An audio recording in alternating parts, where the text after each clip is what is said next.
大家好，欢迎来到爱台湾，我是 Brian。本来我今天要拍的影片其实是做甜点给大家看，但是因为最近的新闻，所以我就改了我的主题。今天有两件事情，我想跟大家讨论一下，所以我们先讨论第一件事。今天大家一定有看到，就是美国要提供75万剂疫苗给台湾。我觉得这一件事情很棒，特别是我自己身为一个美国人，这个礼拜我看到日本又给台湾疫苗的时候，我自己一直在想，那我们美国到底什么时候要开始做什么？那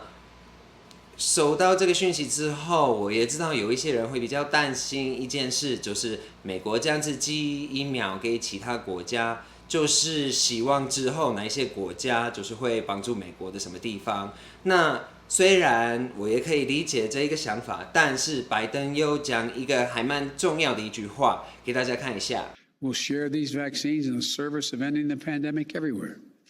And we will not use our vaccines to secure favors from other countries. 同时，我也知道政治家不一定是每一次又做到他们说到的话，所以这个我们当然也是要等等看。但是，身为一个美国人，我自己是觉得这个听起来还蛮像真心话，所以我希望美国会继续按照他们的这一个计划。第二件事我要跟大家讨论，就是我昨天在画 Facebook 的时候看到的一个讯息，就是说，虽然我们台湾现在疫情这么的严重，但是还是有蛮多台湾人是在计划在端午节的连假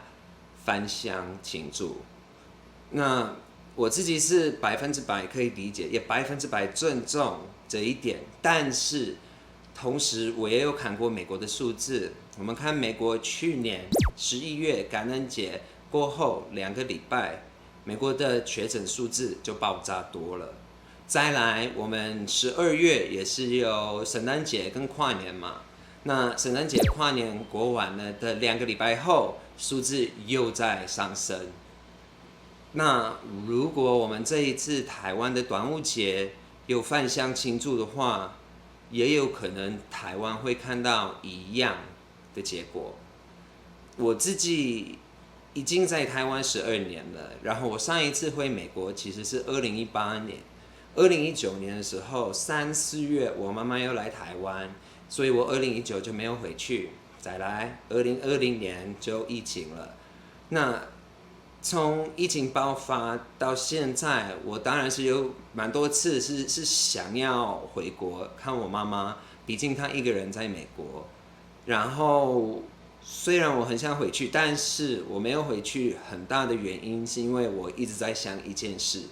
就是如果我从台湾飞回美国的话，万一我在那个路上有遇到确诊的人，我自己也中了，或是我自己把那个病毒带回去给我家人，我觉得我会没办法原谅我自己，因为如果是我害他们得了这一个病，因为我自己自私的想回去找他们，我真的觉得就是汤了，所以我就希望。到现在，台湾你们的疫情、你们的防疫都做得非常好，已经控制得很棒。但是我们就要继续这样子啊！就是我们看到双北升3级之后，双北的人就自己自动封城了。这个真的好厉害，就跟美国比，美国不可能发生这种事情啊！